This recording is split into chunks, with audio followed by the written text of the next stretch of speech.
तो चलिए फिर बच्चों क्लास को स्टार्ट करते हैं। और इस वीडियो में हम आपको इंग्लिश पढ़ना सिखाने वाले हैं कि आप अंग्रेजी को कैसे पढ़ सकते हैं। देखिए बच्चों, अंग्रेजी पढ़ने के लिए बच्चे अक्सर कुछ गलतियां करते हैं। वो गलतियां हर बच्चा एक जैसा नहीं करता, अलग अलग बच्चे अलग अलग गलतियां करते हैं। जैसे कुछ बच्चे क्या करते हैं, मात्राओं का सही से प्रोनाउंसिएशन नहीं कर पाते हैं। उनको मात्रा की समझ नहीं है कि कौन सा मात्रा का किस रूप में प्रोनाउंसिएशन करते हैं। जैसे अंग्रेजी में तो आपकी टोटल 5 मात्राएं ए, ई, आई, ओ, यू, लेकिन ये जो मात्राएं होती हैं ये सिंगल भी यूज होती हैं और पेयर के रूप में भी इनका यूज होता है। जैसे मैं एग्जांपल तौर पर अगर देखूं, जैसे मान लो ये ए है, तो ए को एक ही मात्रा के रूप में इसका उपयोग किया जाएगा। लेकिन कभी कभी ए आई आ जाता है तो भी इसका एक ही मात्रा के रूप में उपयोग आपको देखने को मिलेगा। तो बच्चों को क्या मात्राओं का कॉन्सेप्ट नहीं पता रहता है कि कहाँ पर किस तरीके से किन मात्राओं का किस रूप में उपयोग किया जाता है। जैसे अगर मैं नेम लिखूं तो आप यहाँ पर देखो, नेम में इस ए को हमने एक ही मात्रा पढ़ा। अगर मैं रेलवे लिख दूं तो रेलवे में देखो ए आई को भी आप एक ही मात्रा पढ़ रहे हो। ठीक है, पढ़ रहे हो कि नहीं पढ़ रहे हो? तो इस तरह से आप देख सकते हैं यहाँ पर प्यारे बच्चों कि जो मात्राओं की जो समझ होती है वो बच्चों को अच्छे से समझ नहीं होती है। इसलिए ज़्यादा जरूरी होता है कि सबसे पहले आप मात्राओं की समझो। दूसरे वो बच्चे मैंने भी देखे हैं जिनको मात्रा की तो समझ अच्छी रहती है, उनको मालूम है कि हाँ डबल ओ आया तो ओ की मात्रा होगा, ई यू आया तो ओ की मात्रा होगा। उनकी ऐसे समझ तो अच्छी खासी रहती है, लेकिन उनको कॉन्सोनेंट की समझ नहीं रहती। आपको यार कॉन्सोनेंट क्या है, बस 26 तो होते हैं, हमको तो मालूम है। बच्चों आपको कॉन्सोनेंट मालूम होता है लेकिन उसका साउंड आपको नहीं मालूम होता है, आप उसका नाम पढ़ते हो। जैसे अगर मैं बोलूँ ये क्या है, आप कहोगे बी, आपको पता चल गया कि ये बी है और आपको पता चल गया कि ये सी है। जब भी आप अंग्रेजी पढ़ोगे तो आप क्या करोगे, यहाँ पर इसका नाम पढ़ते हो, साउंड नहीं पढ़ते हो। जैसे मैं लिखूं बी ओ वाई, अब बताओ बी ओ वाई को आप बॉय पढ़ोगे? अपने आप से पूछो। यहाँ पर अभी आपने कहा कि बी को हम बी पढ़ते हैं, तो यहाँ पर बी को बी बोलना चाहिए था, जबकि आपने बॉ बोला, बॉय। आप यहाँ पर बी को क्या बोल रहे हो, बॉ बोल रहे हो, बॉल। आप यहाँ सी को क्या पढ़ रहे हो, क पढ़ो, कार, क्लास। तो इसका मतलब जो साउंड होता है उसका अपना उच्चारण होता है। तो अंग्रेजी पढ़ते समय हम क्या करते हैं, साउंड को पढ़ते हैं, ना कि नाम को पढ़ते हैं। तो नाम कभी भी मत पढ़िएगा बच्चे, वहां पर कोई भी बड़ा बड़ा शब्द मिल जाता है, खूब बड़ा, 1 2 3 4 5 इतना लंबा शब्द, बच्चे क्या करते हैं शब्द का नाम पढ़ते हैं, साउंड नहीं पढ़ता। वहां पर शब्दों का साउंड पढ़ो, मात्रा मिला, फिर उसके बाद शब्द का उच्चारण करने की कोशिश करो। ठीक। तो देखो बच्चों, अंग्रेजी में टोटल आपके जो होते हैं 26 लेटर होते हैं। उन 26 को 2 भागों में बांटा गया। एक वाउल में जो आपके टोटल कितने होते हैं, 5 होते हैं। दूसरा आपके कॉन्सोनेंट में बांटा गया जो आपके 21 होते हैं। अब देखो, अंग्रेजी का आप छोटा से छोटा शब्द ले लो, बड़ा से बड़ा शब्द ले लो, कैसा भी शब्द ले लो, आपको ऐसा कोई शब्द नहीं मिलेगा जिसमें मात्रा ना हो। बिना मात्राओं के शब्द बन नहीं सकता, बिना मात्राओं के हम शब्दों की कल्पना ही नहीं कर सकते। जैसे मैं इन लिखूं, मैं ऑन लिखूं, मैं वी लिखूं, इतना छोटा शब्द लिखा देखो, इसमें मात्रा है, इसमें भी मात्रा है, इसमें भी मात्रा है। बच्चे कहते हैं मैं जो हूँ सीएम लिख दे रहा हूँ, मैं डीएम लिख दे रहा हूँ, बताओ इसमें कहाँ मात्रा है?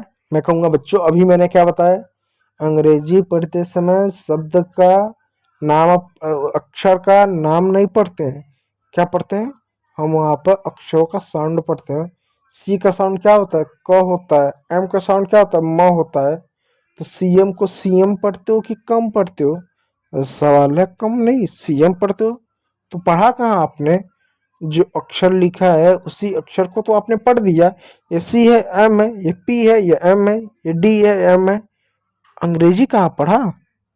इसलिए कभी भी देखो, अंग्रेजी में जब भी आपको सीएम, पीएम, एएम, डीएम कुछ भी लिखने को मिलेगा, बीच में डॉट होगा। डॉट का मतलब है कि अलग अक्षर है, ये अलग अक्षर है, शब्द नहीं अक्षर है।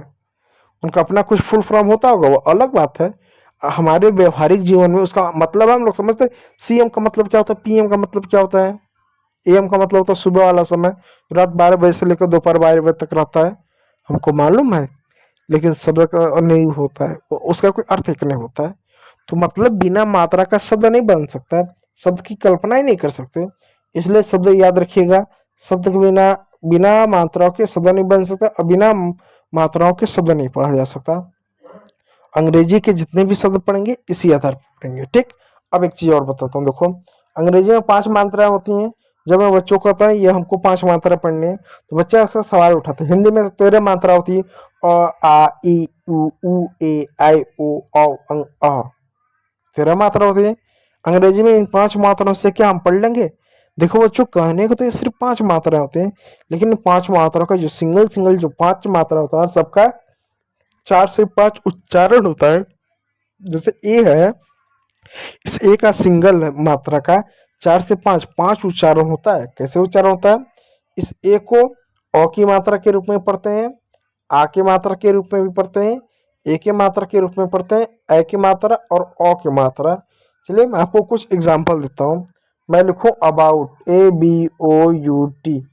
अबाउट में ए को क्या पढ़ा? अ पढ़ा। मैं लिखूँ कार, कार में ए को क्या? आ की मात्रा पढ़ा।